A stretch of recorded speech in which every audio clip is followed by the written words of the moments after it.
जय माँ माणिकेश्वरी जय जगन्नाथ।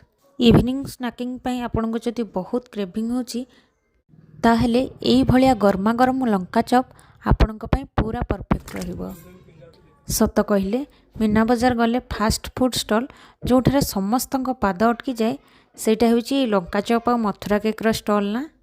तो डेरी न करी चलतु आज बनैबा मीना बजार स्टाइल रो लंका चप आ सर्व करबा पूरा गरमा गरम। जदि मो रेसिपी वीडियो आपन को पसंद आसुची तेबे मो चैनल को फॉलो करी लाइक और शेयर कर दियंतु। लंका चप तैयारी करिया पई प्रथमे आमे लंका गुडी को परिष्कार करके धोई नेबा। तापरे प्रति लंका को मझिरु दुई फाळ करी काटी देबा। बैटर तैयारी करिया पई आमे नेबा बेसन ता संगरे लूण हळदी गुंड लंका गुंड सब्जी मसला किंबा चिकन मसला आउ टिके अदा रसुण रो पेस्ट पूरा मीना बजार स्टाइल रे क्रिस्पी करिया पई आपण एथिरे गोटे रु हाफ इंच खाइबा सोडा नै जिवे। लंका चप को डीप फ्राई करिया पई आमे अधिक तेल नेबा। लंका को बैटर रे पूरा भल से कोटिंग करिकी ताकू गरम तेल रे छाणीबा। तापरे गैस रो फ्लेम को मीडियम रे रखिबा।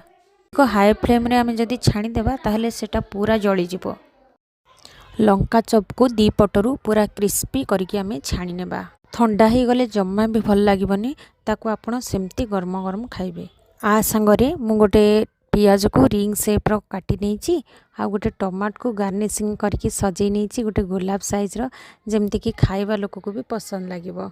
आपण आको साइड रे मुड़ी मिक्सचर संगरे भी नै परिबे गरम चा संगरे भी स्नैकिंग करके नै परिबे। आ एई रेसिपीटी करी समस्तन को खुआंतु निश्चित समस्तन को भल लागिबो।